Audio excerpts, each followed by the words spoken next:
In the early hours of a cold November morning, something unthinkable happened. A whole village disappeared overnight.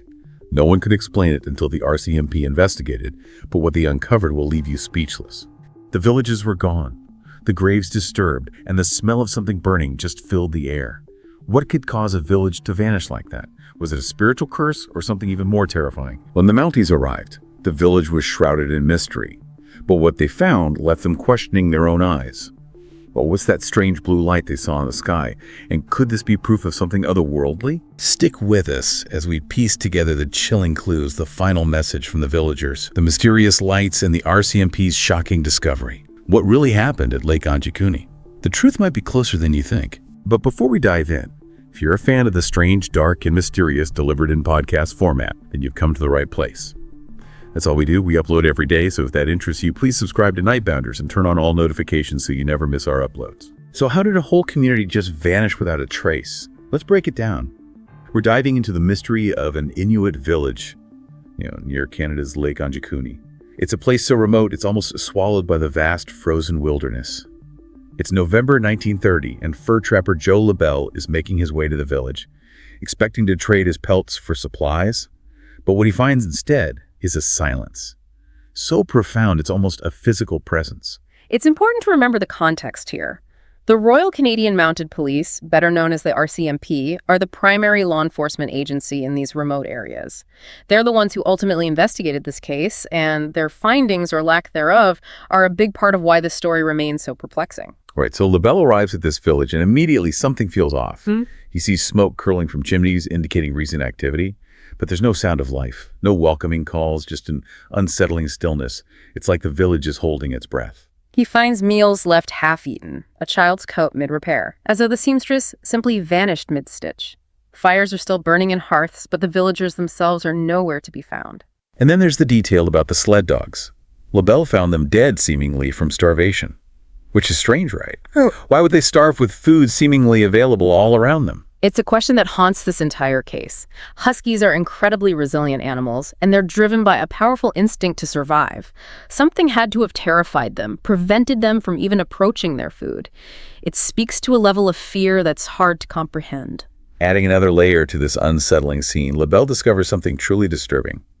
The graves of the villagers' ancestors, generations laid to rest, are empty, dug up with the headstones neatly stacked nearby. It wasn't the work of animals scavenging for food or shelter. This was something deliberate, something chilling. LaBelle, understandably spooked, decides to get out of there. As he leaves the village, he reports seeing an eerie blue glow emanating from the horizon, a detail that would later add fuel to the already blazing fire of speculation surrounding this case. So LaBelle makes his way back to civilization and eventually reports his experience to the RCMP. Enter Sergeant J. Nelson, a man tasked with unraveling this impossible knot of a mystery. Nelson and his team faced a grueling 560-mile trek to reach Lake Anjikuni.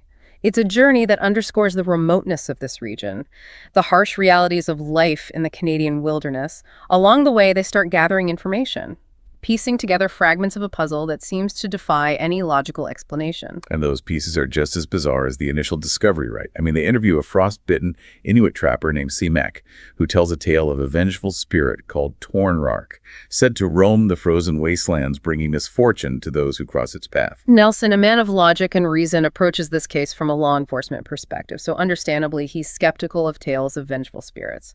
But the RCMP also visits a village that had taken in a young boy, maybe 10 years old, found wandering alone in a snowstorm.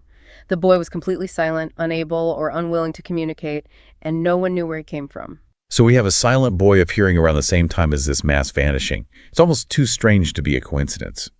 And then there's the testimony of another trapper, Armand Laurent, who claims to have seen strange blue lights dancing across the sky, and a cylindrical object hovering near the village around the time of the disappearances. Those lights, those strange objects in the sky, would become a cornerstone of many theories that emerged in the wake of this event.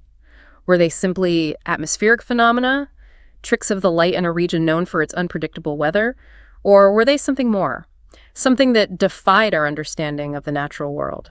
After weeks of travel and investigation, the RCMP finally reaches the village.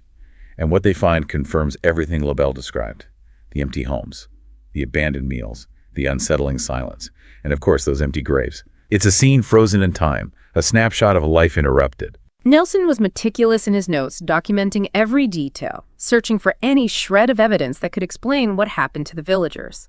But despite his best efforts, he comes up empty. There are no signs of struggle, no indications of violence or forced departure. It's as if they simply ceased to exist, leaving behind only a haunting echo of their presence. Nelson, however, noted in his report that LaBelle was new to the region, having only recently acquired his trapping license. He also pointed out that the newspaper that first published LaBelle's account was known for its sensationalism. Was this a case of an overeager newcomer embellishing a story for profit? Or was there something more to it, something the RCMP, with its focus on tangible evidence, simply couldn't grasp? That question, that seed of doubt, has lingered for decades. The official investigation concludes that there was no foul play involved, but the lack of a concrete explanation only fuels the speculation surrounding this case. It's a mystery that seems to slip through your fingers the tighter you try to hold on to it.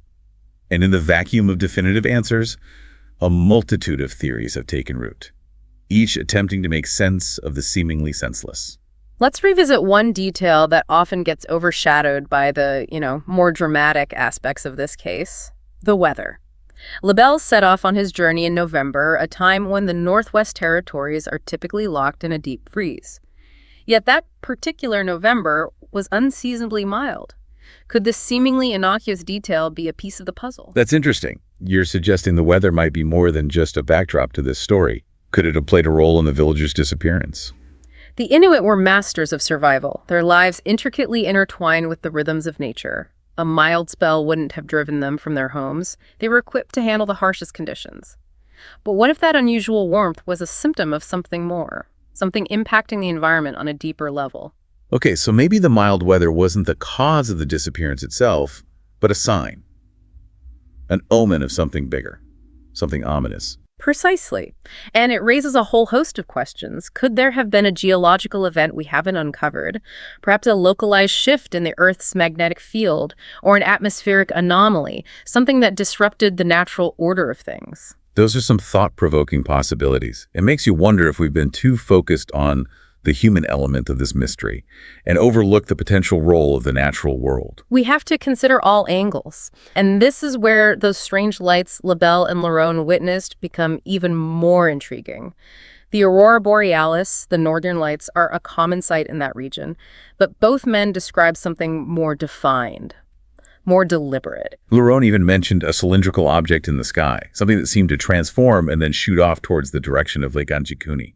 It's hard to dismiss those accounts as mere tricks of the light. Exactly. Multiple witnesses describing similar phenomena, all converging around the time of the village's disappearance. It begs the question, were these lights a cause, an effect, or simply an eerie coincidence? And then there's that detail about the sled dogs found starved to death despite having access to food. That's not typical animal behavior. Something had to have overridden their basic instincts. That detail, perhaps more than any other, suggests something profoundly unsettling was at play. What could have instilled such terror in these animals that they wouldn't even approach food? It suggests an influence beyond our understanding, something that could affect not just perception, but behavior itself. Okay, hold on. Let's try to piece this all together. We have unseasonably warm weather, strange lights, and a cylindrical object in the sky, huskies seemingly scared to death, and of course a whole village that vanished without a trace, along with the bodies of their ancestors. It's a collection of details that seem to defy any rational explanation. It's like a tapestry woven from threads of the impossible. Each detail on its own is strange but explainable. But woven together, they create a picture that's utterly bewildering. It challenges us to consider possibilities that lie beyond our current understanding of science and nature. We've touched on the possibility of environmental anomalies, unexplained aerial phenomena, and even hints of something paranormal. But there's another element to this story, something that often gets lost in the shadow of the vanished village, the silent boy found wandering in the snowstorm. Ah, yes, the silent boy. He appears around the same time as the disappearances, yet he remains completely speechless. Was he a witness to the events at Lake Anjikuni? Did he see something so terrifying that it robbed him of his voice? Or could he be a victim of whatever force was at play, somehow marked or altered by the same phenomenon that erased an entire village? His silence adds another layer of intrigue to this already complex tapestry. It speaks to the potential psychological impact of this event, the possibility that whatever occurred at Lake Anjikuni affected not just the physical world, but the minds of those who came into contact with it. It's almost as though the mystery is deepening the more we try to unravel it. We've explored the first-hand accounts, the official investigation, and the popular theories, and yet we seem to be no closer to a definitive answer. And speaking of chilling mysteries, what would you do, right? Like, what would you do if you came face to face with a creature from Inuit legend? I mean, could you imagine? If you enjoyed this episode, tell someone about it, Share it with someone who loves the strange, dark, and mysterious stuff. Until next time, stay curious and stay safe. And don't miss our next episode. We've got another bone-chilling tale of the unknown coming up. Subscribe to Nightbounder so you don't miss it.